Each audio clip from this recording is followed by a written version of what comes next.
Virtual hugs on Monday evening. Hope everyone are doing well and safe. Sorry last few days என்னால ப்ராப்பரா video போட முடியல. நானுமே இல்ல ஆயிட்டேன். என்னோட விஸ்டம் டூத் வந்ததுனால, அந்த டூத் எடுக்க வேண்டிய சூழ்நிலை வந்துருச்சு. ஸோ அதனால எனக்கும் பெர்சனல் வொர்க் இருந்ததுனால, என்னால பெருசா வீடியோ போட முடியல. ஐ அம் சாரி ஃபார் தட். இன்னைக்கு நான் பைபிள் தியானிக்கும்போது ஒரு சில வார்த்தைகள நான் படிச்சேன். ஸோ அத படிக்கும்போதே உங்களோடையும் ஷேர் பண்ணணும்னு எனக்கு தோணுச்சு.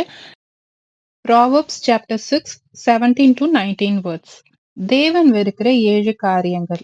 மேட்டிமையான கண், பொய் நாவு, குற்றமற்றவருடைய இரத்தம் சிந்தும் கை, துர்ஆலோசனை பிணைக்கும் இருதயம், தீங்கு செய்வதற்கு விரைந்தோடுதல், பொய் சாட்சி, சகோதரருக்குள்ளே விரோதத்தை உண்டு பண்ணுதல். இந்த 7 காரியத்தையுமே பார்த்தீங்கன்னா, தேவன் வெறுக்கிற காரியமா இருக்கிறது. இந்த ஒரு பாயிண்ட்டுமே நம்ம உள்ளான இருதயத்துல நம்ம யோசிச்சு சிந்திச்சு பார்க்கும்போது பார்த்தீங்கன்னா, அதோட இம்பாக்ட் ரொம்ப பெருசா இருக்கு. நாமளே கொஸ்டின் பண்ணி பார்ப்போமே! இவைகளின்படி நம்ம நடக்கிறோமா? ஏதாவது நம்ம தப்பு செய்றோமா? இல்ல செஞ்ச தப்ப திருத்தியிருக்கோமா? அப்படின்னு சொல்லி. ஐ ஹோப் இந்த எல்லா பாயிண்ட்ஸுமே உங்களுக்கு யூஸ்ஃபுல்லா இருக்கும்னு நான் நம்புறேன். நாளைக்கு ஒரு புது வீடியோல மீட் பண்ணலாம். See you then. Take care and be in touch. Bye bye.